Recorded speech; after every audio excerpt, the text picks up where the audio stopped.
Nah Pak, tadi kan Bapak sempat menyinggung nih bahwa alat IoT itu juga ada di sektor industri pertanian. Bisa nggak Bapak kasih contoh spesifik alat IoT yang biasa digunakan di industri pertanian, Pak? Oke, baik. Jadi pertanian di Indonesia ini kalau membahas terkait sektor pertanian ini cukup menarik ya, karena seperti kita ketahui Indonesia ini kan sektor pertaniannya luas sekali ya. Kita punya lahan yang subur ya kan, terus banyak hasil bumi, hasil pertanian yang dari negara kita ini yang bagus-bagus ya, seperti kita ketahui. Jadi tentunya kalau kita bahas sistem pertanian Indonesia pastinya sudah ada pengaruh dan dampak dari teknologi IoT. Contohnya apa? Contohnya zaman dulu sebelum ada teknologi IoT, petani itu biasa menyiram tanamannya secara manual, ya kan?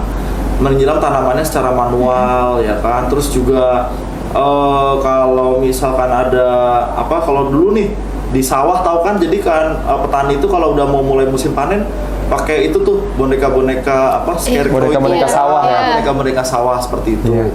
Nah, zaman sekarang setelah adanya IoT ini agak canggih. Jadi dengan sistem IoT ini dibuat alat penyiram tanaman otomatis, sehingga nanti ada selang-selang tuh di sepanjang ladang itu ada selang, dan itu ada apa, sprinklernya buat pemancar airnya, dan nanti ada timernya nih.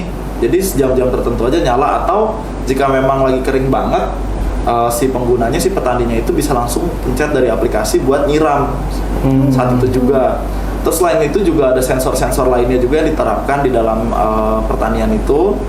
Di antaranya sensor kelembapan tanah, sensor hujan, sensor cahaya matahari dan sebagainya. Sehingga kalau dari data-data dari sensor itu dikumpulkan, kan kita tahu nih, oh ini parameter yang cocok nih. Misalnya kita katakanlah kita ini petani singkong gitu ya. Kita kan udah tahu nih buat tanaman singkong yang optimal itu kelembapannya berapa, cahaya mataharinya intensitasnya berapa ya kan, kadar airnya berapa dan sebagainya.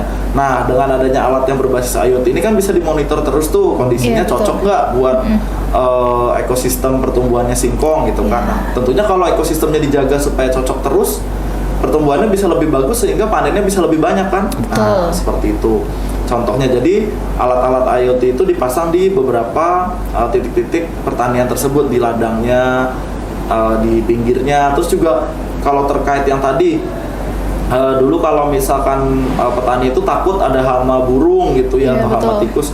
Nah, sekarang itu sudah dibikin nih, ada sensornya, ada detektornya. Jadi ketika ada burung mendekat, otomatis dia ngeluarin suara yang berisik gitu, atau bonekanya gerak sendiri gitu ya, nggak usah dia narik-narik gitu ya. Jadi gerak sendiri, jadi ya otomatis aman gitu, nggak perlu ada yang nungguin lagi kan dari jadi efisiensi juga buat petaninya, efisiensi tenaga, waktu dan biaya kan. Nah, seperti itu kalau dalam industri pertanian. Selain itu juga dalam industri pertanian juga sudah diterapkan juga IoT untuk quality controlnya juga. Jadi dari awal nih pakai kamera. Nah, dari sistem IoT-nya itu bisa ngitung, oh misalnya kayak katakanlah petani tomat gitu ya, dia dari gambar kameranya itu udah ketahuan tuh tomatnya ada berapa per pohon.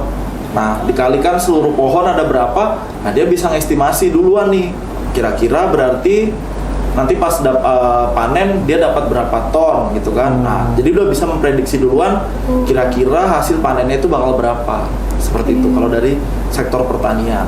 Oke, berarti sekarang benar-benar IoT itu benar-benar sudah dipakai di seluruh industri ya Pak ya? Yes. Jadi kalau dari Bapak jelasin, berarti itu Pak petani sekarang juga udah nggak perlu menebak-nebak sekiranya kayak berapa ya nanti yang bisa dipanen, dan juga kayak kapan ya kita harus mulai nyiram apa segala macam untuk menghindari adanya gagal panen, berarti ya Pak ya? Betul sekali. Jadi semuanya sudah serba otomatis ya. Lagi-lagi kan seperti yang saya bilang, teknologi itu hadir buat memudahkan hidup manusia. Betul. Nah, dengan adanya sistem IoT itu ya, bahkan bukan sampai situ aja, bahkan kalau perusahaan-perusahaan besar nih yang saya tahu, kalau mungkin kalau di Indonesia belum sampai segitu ya, tapi kalau di luar negeri, di negara maju, habis buah itu dipanen dari ladang, tadi ladang yang berbasis IoT tadi ya, dimasukkan ke dalam truk, nanti dalam truknya itu ada timbangannya ya kan. Nah, habis itu di dalam truknya itu ada timbangan berbasis IoT juga, jadi sama-sama tahu nih antara petani sama yang punya pemilik perusahaan logistiknya kerja sama-sama tahu nih di truk ini ada tomat 1 ton misalnya. Terus nanti di mobil logistiknya itu juga ada alat tracking buat mobilnya itu berbasis IoT juga. Jadi bisa sama-sama dipantau nih antara petani sama pemilik perusahaan logistiknya. Nih tomat 1 ton lagi jalan ke arah sana, ke arah pabrik. Nah, seperti itu. Jadi tahu, oh buahnya udah sampai pabrik kok. Jadi petani juga tenang gitu kan, takutnya nanti buahnya kapan sampainya, kapan saya dibayar gitu kan. Nah, seperti itu. Bahkan kalau di luar negeri udah terintegrasi sampai situ. Tapi kalau di Indonesia kayaknya sekarang masih manual sih untuk logistiknya. Oke, jadi IoT ini berdampaknya bukan cuma buat gadget atau rumah pintar aja ya Pak, tapi dia ini punya dampak besar untuk berbagai sektor industri. Tapi kalau saya sendiri nih penasaran nih Pak, contoh-contoh alat IoT yang diterapkan di bidang transportasi itu apa aja sih Pak? Oke, kalau di bidang transportasi contohnya tadi saya udah bilang. Jadi dalam sebuah kendaraan ya, dalam kendaraan bayangin mobil kamu gitu ya. Mobil kamu pasangin alat pelacak berbasis IoT. Kan sekarang mobil-mobil rental begitu kan? Iya. Iya, betul, Untuk mencegah mobil rental itu hilang atau dibawa lari sama orang. Jadi ada semacam sistem tracker berbasis IoT dipasang di mobilnya sehingga dia akan selalu mengupdate posisi mobilnya ke server. Jadi seandainya mobilnya itu pindah lokasi terlalu jauh, ya bisa dimatikan dari server. Seperti itu.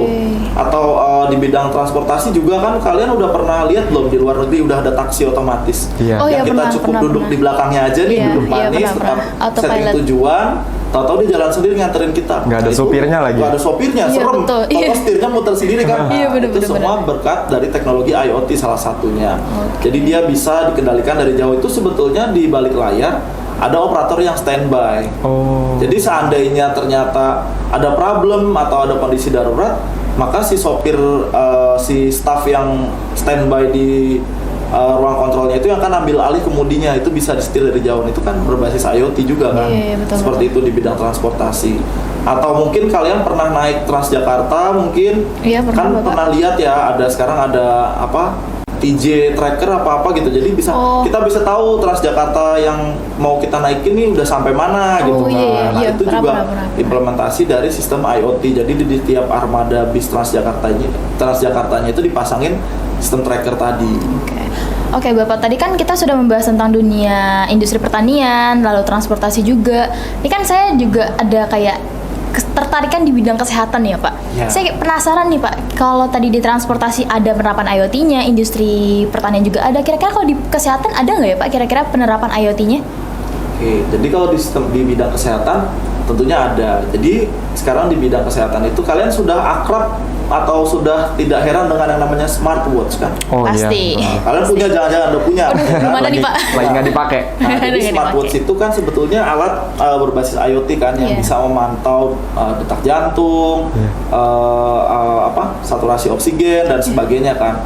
Aslinya smartwatch itu sebelum dipakai untuk massal seperti sekarang buat fashion lah ya sekarang. Iya. Dulunya itu idenya adalah buat pasien rumah sakit. Oh. Jadi pasien rumah sakit itu dipasangin smartwatch. Jadi terutama pasien jantung ya. Jadi ketika tekanan darahnya turun atau ada keadaan apapun, dia langsung ngasih notifikasi ke dokternya. Oke. Seperti itu pada awalnya. Tapi karena keren ya kan dan bisa dikoneksikan dengan smartphone juga, jadinya sekarang ya banyak dipakai seperti itu. Lalu juga sekarang dengan adanya teknologi IoT juga kan ini ya banyak kayak kemarin waktu kasus COVID-19 kemarin ya, tahun zaman pandemi, itu kan banyak pasien yang isolasi mandiri kan di Iya, rumah. betul. Nah, ada tuh dibikin alatnya sama cutting kalian di CCIT, mereka bikin aplikasinya untuk self quarantine. Jadi nanti dipasangin ke gadget alatnya itu, habis itu nanti dikoneksikan, dia ngecek panas tubuh, detak jantung dan sebagainya. Nah, nanti dari gadgetnya itu yang akan kirim data ke server, terus menyatakan bahwa pasien ini perlu dikarantina secara intensif di rumah sakit atau dikarantina di rumah aja. Wow. Seperti itu contohnya. Keren juga berarti ya, Pak, ya, penerapan IoT di kesehatan zaman sekarang. Kayak gitu. Bahkan sekarang ada kan untuk pasien-pasien dengan jantung buatan, pernah dengar pasien yang ganti jantung Iya, buatan? pernah Jantung lewat buatannya itu kan informasinya. kita namanya buatan manusia ya. Iya. Pasti bisa aja ada errornya gitu kan. Iya, Jantung pasti. buatan itu ya dimonitor juga secara live oleh dokternya, maksudnya detaknya normal atau enggak, pergerakannya bagaimana, selain tentunya tiap bulan sekali kan dicek ya, tapi untuk hari-harinya itu dipantau juga dengan sistem berbasis IoT. Seperti itu. Jadi kalau ada detak jantung yang sistemnya udah nggak bener, istilahnya udah nggak bener nih, dia langsung ngirim notifikasi ke dokter spesialisnya. Jadi dokternya itu langsung hubungin keluarganya atau dokternya yang langsung datang samperin menuju ke pasiennya untuk mencegah hal yang tidak diinginkan. Oke. Berarti IoT ini keren banget ya Pak. Benar-benar sangat mempermudah tugas-tugas manusia juga. Walaupun ada dampak buruknya juga pasti ya Pak ya. Betul. Kayak gitu. Oke, baik.